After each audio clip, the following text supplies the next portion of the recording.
மரியாயே வாழ்க. அன்பான மரியனை காணப்போர் யூடியூப் சேனல் நேயர்களே, உங்கள் அனைவருக்கும் தேவனின் திருப்பெயரால் வாழ்த்துக்கள். மாதாவோடு மாபெரும் ஜூபிலி என்ற ஓராண்டு தொடரில் இருக்கின்றோம். ஒவ்வொரு நாளும் மாதாவை பற்றி ஒரு அரிய தகவலை நாம் பார்த்துட்டு வரோம். இந்த தகவலாம் உங்களுக்கு வேணும்னா வாட்ஸ்அப்பில் உங்கள் பேர், உங்கள் ஊர் போட்டு MMJ அப்படின்ட்டு போட்டு கீழே போய்ட்டு நம்பருக்கு வாட்ஸ்அப் பண்ணுங்கள். இந்த மாதா பற்றி எல்லா வீடியோவும் உங்களுக்கு வரும். இந்த வாரத்தில் நாம் மாதா பிரார்த்தனையில் வர சில தெரியாத வார்த்தைகள், தெரியாத பிரார்த்தனை, அதுதான் நம்ம பார்த்துட்ருக்கோம். அதுக்கு விளக்கத்தை இன்றைக்கு நாம் பார்க்க போகிறது என்னென்னா, சொர்ணமயமான ஆலயமே எங்களுக்காக வேண்டிக் கொள்ளும். அது என்ன அந்த சொர்ணமயமான ஆலயம்? ஏன் அந்த சொர்ணமயமான ஆலயம்னு மாதாவை சொல்கிறோம்? அதுதான் முதல்ல சொர்ணமயம்னா என்னன்னு தெரிஞ்சுக்கணும்.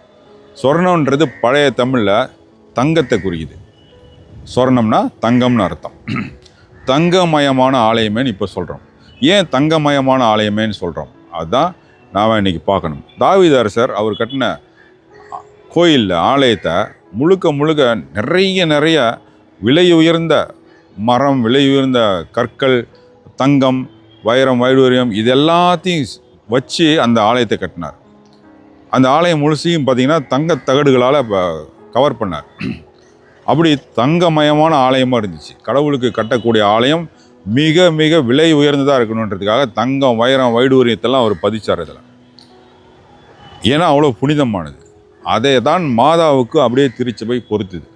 தங்கமயமான ஆலயமே எங்களுக்காக வேண்டிக் கொள்ளும்னு புனித பெர்னார்தின் சொல்கிறாரு, இந்த உலகத்தில் மாதாவை தான் இருக்கின்ற ஒரு முதல் ஆலயமாக கடவுள் வைத்தார் அப்படின்றார். மாதா தான் கடவுள் வந்த முதல் ஆலயம். அப்போ அந்த முதல் ஆலயம் எப்படி இருக்கணும்னா, மிகச்சிறந்த வகையால் அவங்க செய்யப்பட்டிருக்கணும். அதாவது என்னென்னா, புண்ணியங்களால், மற்ற எல்லாருக்கும் இல்லாத எல்லா புண்ணியங்களையும் மாதாவை கொண்டு அலங்கரித்தார் மாதாவை. அந்த புண்ணியங்களால் தான் மாதா தங்கமயமாக இருக்கிறாங்க.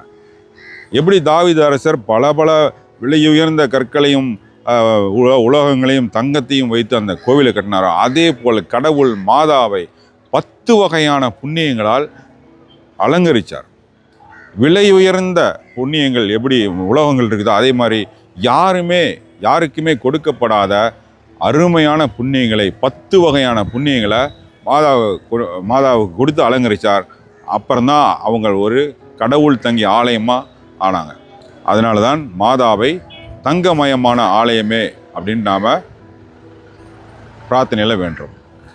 அன்பானவர்களே, இதே போன்று இன்னும் புரியாத சில பிரார்த்தனை பற்றி வருகின்ற வீடியோக்களை பார்ப்போம்.